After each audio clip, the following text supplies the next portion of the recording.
Mercadológico. Mercadológico. Mercadológico. Mercadológico. Mercadológico. Olá, eu sou a Humberta Carvalho e eu quero te dar as boas-vindas a mais uma edição especial dos podcasts Falando Nisso, do Sesc Goiás e do Mercadológico, do Senac Goiás. Os dois programas em áudio e vídeo são um oferecimento do Sistema Fecomércio. O Falando Nisso, do Sesc, está no ar há 6 meses com episódios semanais sobre qualidade de vida e bem-estar. Já o Mercadológico foi lançado essa semana e traz para você assuntos sobre o mundo do trabalho e o mundo dos negócios. E por falar em Mercadológico, a nossa estreia tá demais, viu? Os primeiros episódios são conteúdos inéditos, cheios de muito conhecimento. E esse especial ele está sendo gravado aqui, direto da entrada da Faculdade Senac, em Goiânia.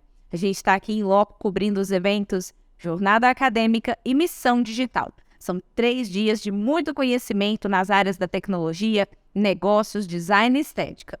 E nessa cobertura especial, nós estamos recebendo aqui no nosso estúdio os palestrantes, professores e também os alunos para a gente conversar sobre tudo que está acontecendo nesses dias.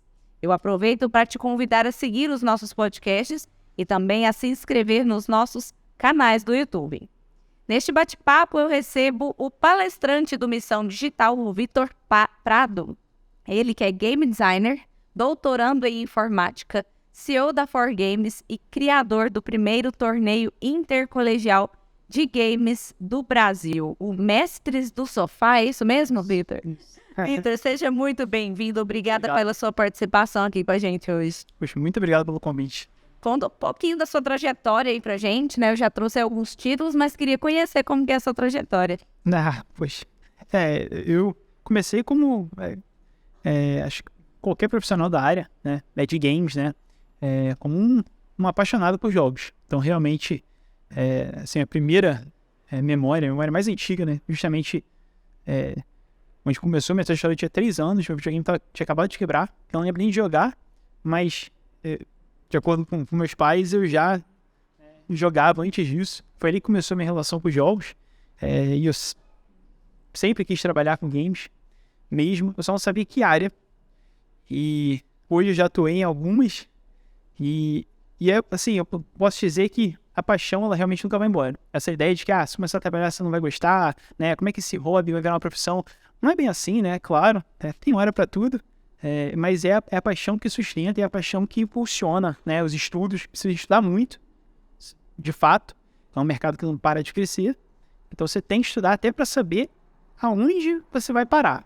Então, basicamente, você tem um ponto em comum disso tudo, é a paixão, e o outro é o estudo, que é constante.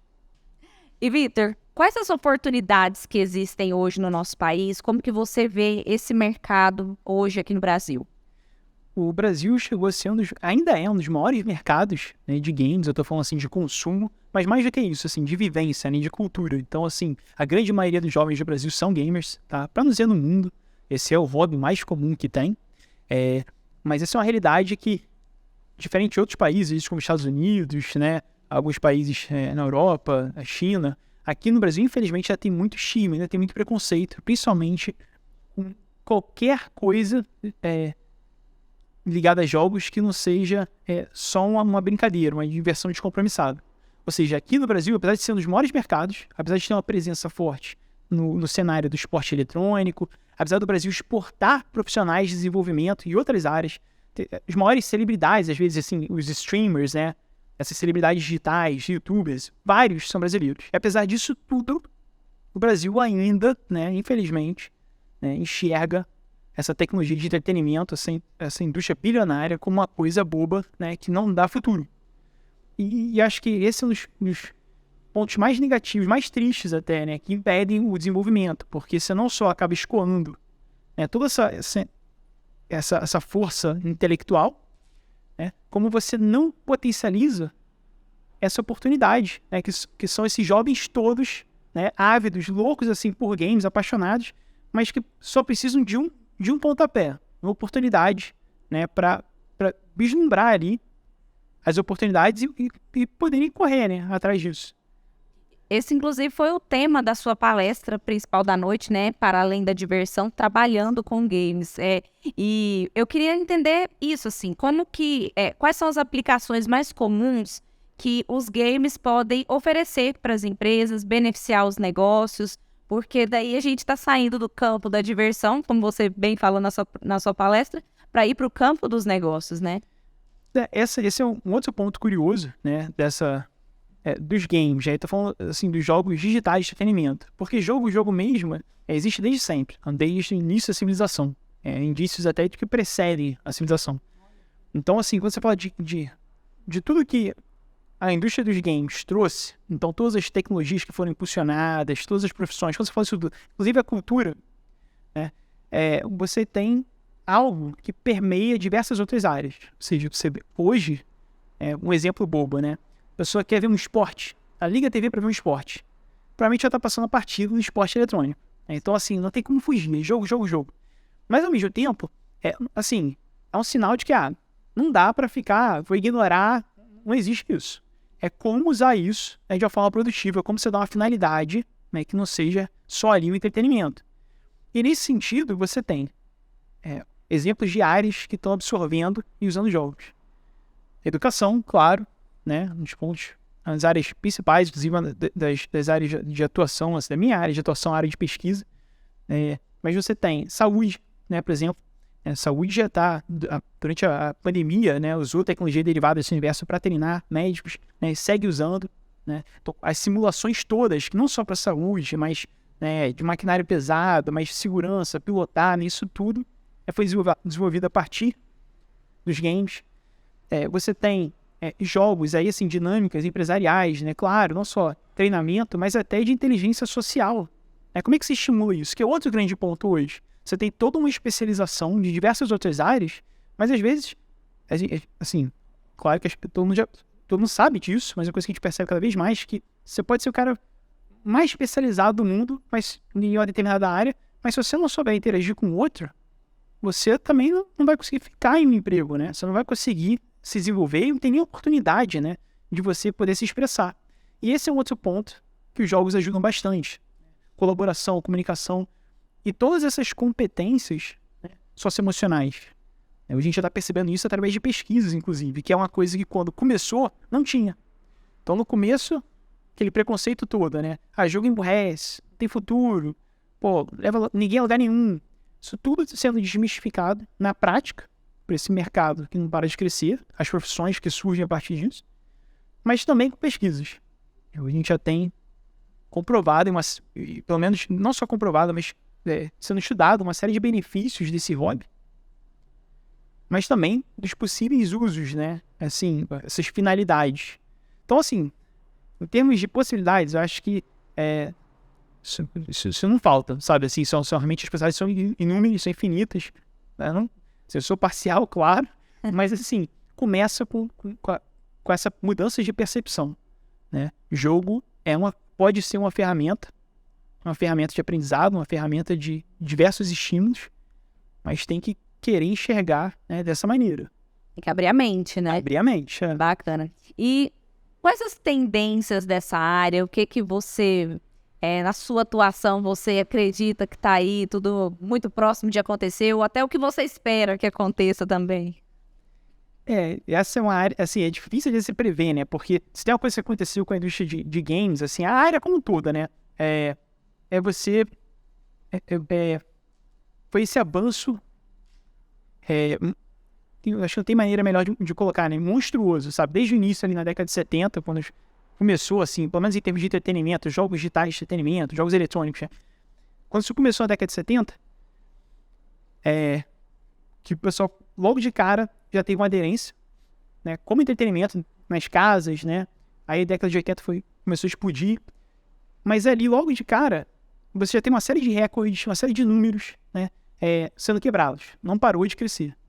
E uma coisa que eu gosto de dizer é que, assim, essa área games acaba sendo arautos, né? Assim, essa indústria acaba sendo arautos de novas tecnologias, novas tendências. Então, você vê uma série de... É como se anunciasse um novo desenvolvimento. E é só você ver as tecnologias que foram derivadas ou impulsionadas, né?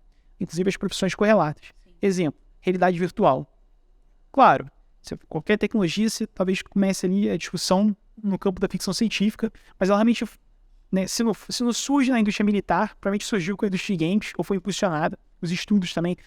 A própria inteligência artificial é uma que, como campo de área de estudo, começou, né, ou realmente avançou muito com games, e agora, né, com o ChatGPT, esses exemplos de IA, né, é super, né, acessível, eu acho que, são outras mudanças. Então, fazer uma previsão é difícil, mas com certeza vai ter jogo envolvido, isso é certo. Pensar em tecnologia sem jogo é praticamente impossível.